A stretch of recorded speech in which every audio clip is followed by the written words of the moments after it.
Testimony about forcible taking away of women on Jeju Island, judged to be fabrication because supporting evidence not found.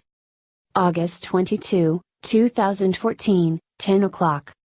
Question: There was a man who testified in books and meetings that he had used violence to forcibly take away women on the Korean peninsula, which was Japan's colony, to make them serve as comfort women during the war.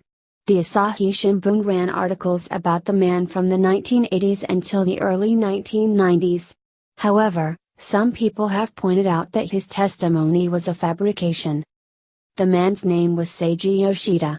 In his books and on other occasions, he said that he headed the mobilization section at the Shimonoseki branch of the Yamaguchi Prefectural Ramu Hokakukai labor organization that was in control of day laborers. The Asahi Shinbun has run, as far as it can confirm, at least 16 articles about Yoshida.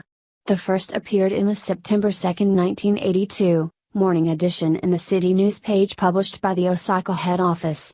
The article was about a speech that he gave in Osaka in which he said, "I hunted up 200 young Korean women on Jeju Island." The reporter, 66, who wrote the article, was in the City News section at the Osaka head office at that time. The reporter said, "I had absolutely no doubts about the contents of his talk because it was very specific and detailed." In the early 1990s, other newspapers also ran articles about what Yoshida said at meetings and on other occasions. In the April 30, 1992, morning edition of the Asahi Shinbun, an article raised doubts about Yoshida's testimony based on the results of an investigation conducted by Akuiko Hata on Jeju. Weekly magazines also began publishing articles pointing to suspicion of fabrication. A reporter, 53, in the City News section at the Tokyo head office was instructed by his editor to meet with Yoshida immediately after the Sankey article ran.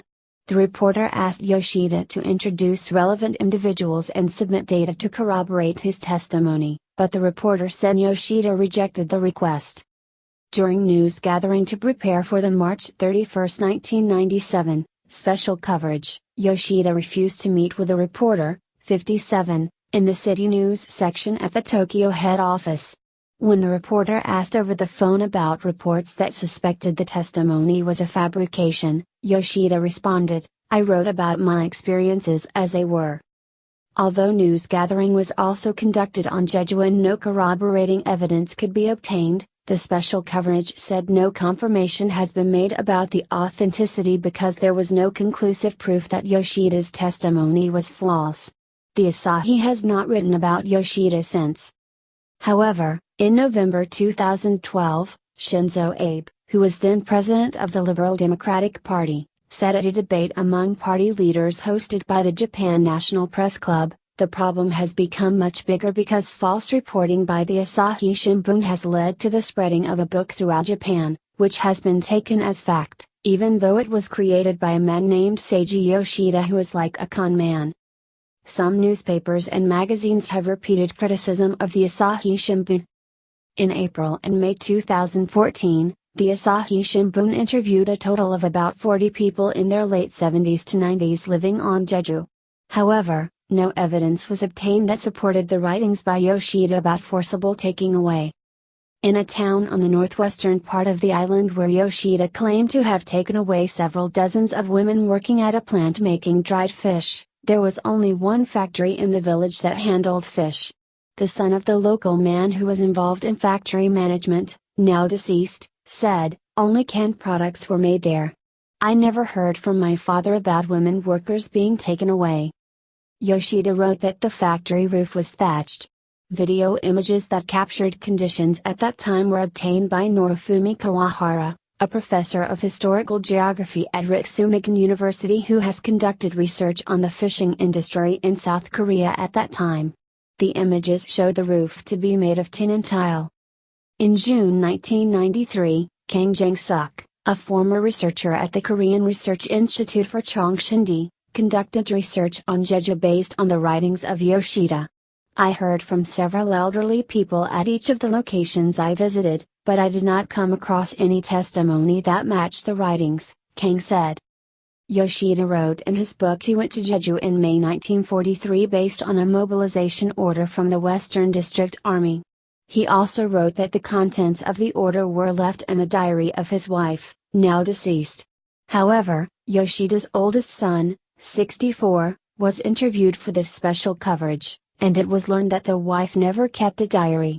The son said Yoshida died in July 2000. When Yoshida met in May 1993 with Yoshiaki Yoshimi, a Chuo University professor, and others, Yoshida explained that there were occasions when I changed the dates and locations, where he forcibly took the women.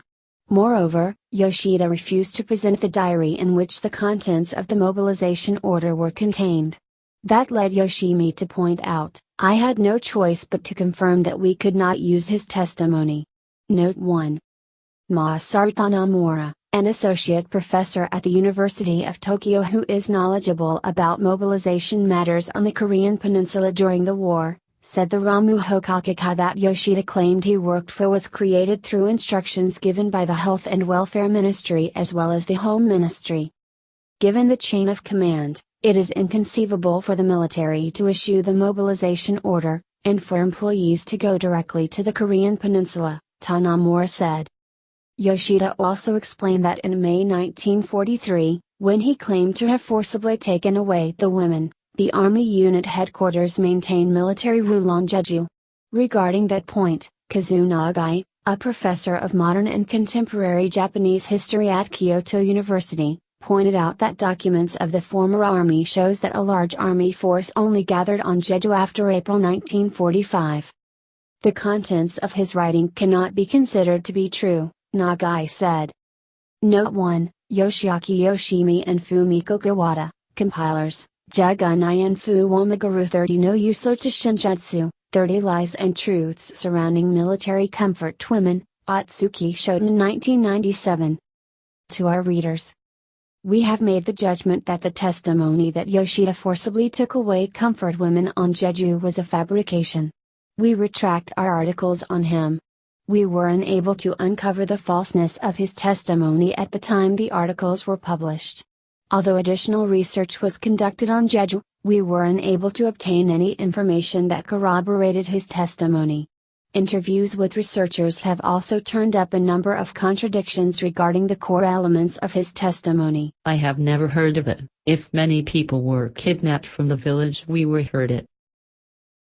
I have never heard of such a story before. I've never heard from my parents. I have never heard of such a thing. It's a small town, so if there is such a thing, no one is silent.